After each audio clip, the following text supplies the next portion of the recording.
तो देखिए, अगर आप न्यू फंड ऑफर में निवेश का विकल्प तलाश रहे हैं, इन्वेस्टर्स के लिए एक खबर है जो हम लोग लेकर आए हैं। Asset management company Franklin Templeton mutual fund ने नई डेट स्कीम लॉन्च करी है। ये डेट कैटेगरी में जो बेसिकली लो ड्यूरेशन ये फंड है, बेसिकली 25 फरवरी से खुल चुका है। 5 मार्च तक इसका सब्सक्रिप्शन के लिए खुला रहेगा।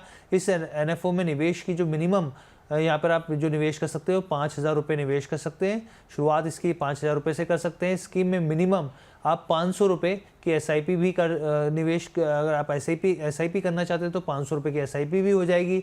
इस एनएफओ में कोई लॉक इन पीरियड नहीं है, ये एक अच्छी चीज़ है, और ना ही कोई एग्जिट लोड है। और रिस्कोमीटर की भी बात करें तो इसमें इस स्कीम को लेकर मॉडरेट कैटेगरी में इसको रखा गया है। स्कीम का जो बेंचमार्क निफ्टी लो ड्यूरेशन डेट इंडेक्स A1 है यहाँ पर, और राहुल गोस्वामी से लेके चांदनी गुप्ता जो है इस एनएफओ के फंड मैनेजर्स हैं। सर, यहाँ पर आपसे सवाल है, ये लो ड्यूरेशन फंड क्या होते हैं और ये कैसे काम करते हैं, हमारे व्यूअर्स को समझाइए। हर्ष, मैं लो ड्यूरेशन के फंड के बारे में बताने के पहले एक बात बताना चाहूंगा कि एनएफओ और आईपीओ में फर्क है। आईपीओ में आपको जो प्राइस में मिलता है उससे ज्यादा की जो उसकी प्राइस है लिस्टिंग पे खुलने की संभावना है। एनएफओ में नहीं, ऐसा कुछ नहीं होता है कि जो लिस्टिंग गेन जैसा कोई कॉन्सेप्ट हो। तो मेरे हिसाब से अगर कोई एनएफओ यूनिक आइडिया के साथ में आ रहा हो और क्लोज एंडेड हो, मतलब आपको पब्लिक सब्सक्रिप्शन के लिए बाद में भी नहीं खुलने वाला है, तो ही उस एनएफओ में पैसा लगाए। नहीं तो कोई भी किसी भी फंड हाउस का एनएफओ आए उसमें आप पैसा नहीं लगाए, क्योंकि कुछ स्कीम की परफॉर्मेंस देखिए उसके बाद आप कभी भी वो उसमें निवेश कर सकते हैं। जहां तक प्रश्न की लो ड्यूरेशन फंड क्या होता है, बेसिकली ये डेट फंड की कैटेगरी है। जैसे सेबी ने कैटेगराइज किया है, 16 कैटेगरी है, जिसमें ओवरनाइट फंड है, लिक्विड फंड है, शॉर्ट टर्म ड्यूरेशन, लो ड्यूरेशन फंड, जैसे बहुत सारी कैटेगरी है। तो लो ड्यूरेशन फंड जो है वो एक डेट प्रोडक्ट है, जिसमें उस स्कीम में जो अंडरलाइंग असेट इन्वेस्टमेंट है उसका जो ड्यूरेशन है, मैच्योरिटी है, वो 6 महीने से 12 महीने के बीच में है।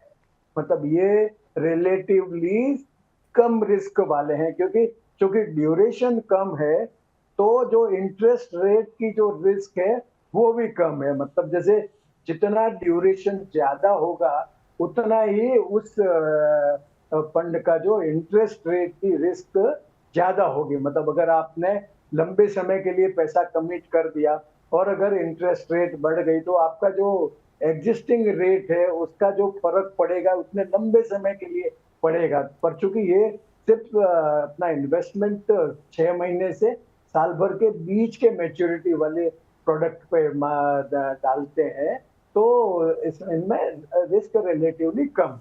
तो जिनको अपना पैसा साल भर के लिए निवेश करना है, अब ऐसा है हर्ष की जैसे इक्विटी में तो कहते हैं, मैं कहता हूं कि कम से कम आपके पास 7 साल से कम का समय हो तो आप इक्विटी को हाथ नहीं लगाएं।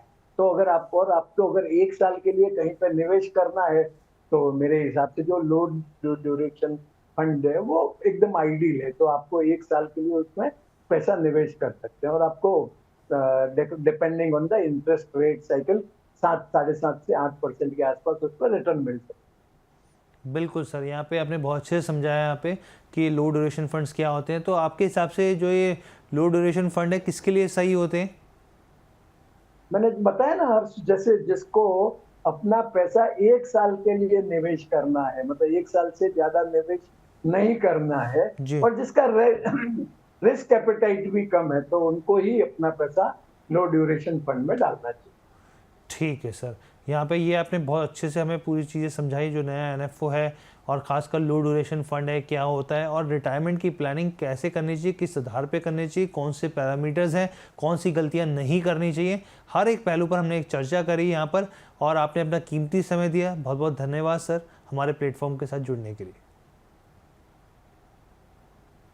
तो ये हमारी पेशकश थी रिटायरमेंट प्लानिंग को लेकर, क्योंकि देखिए 60 के बाद 68 जो होते हैं वो प्रॉपर प्लानिंग के ज़रिए आप कर सकते हैं, और उसके लिए आपको ये सब चीज़ों को बारीकियों से समझना होगा। और इस शो के ज़रिए हमने कोशिश करी आपको कि जब आप पूरी ज़िंदगी मेहनत करते हैं, अपने परिवार के लिए आप जीते हैं, बच्चों को पढ़ाते हैं, लिखाते हैं, और फिर आखिरी में जब अपनी बारी आती है तो उसमें आप वहाँ पे कंजूसी कर देते हैं, और तब ऐसे में ऐसी स्थिति बन जाती है कि परेशानी का सबब चीज़ें जो होती हैं वो देखने को मिलती है। तो ऐसे में उन सब चीज़ों से आप ना फंसे, उन सब चीज़ों में बेटर प्लानिंग कर सके भविष्य के लिए। तो वो प्लानिंग की हमने शो के ज़रिए मदद करी। कैसी लगी आपको ये पूरी चर्चा, कमेंट करके ज़रूर बताइएगा।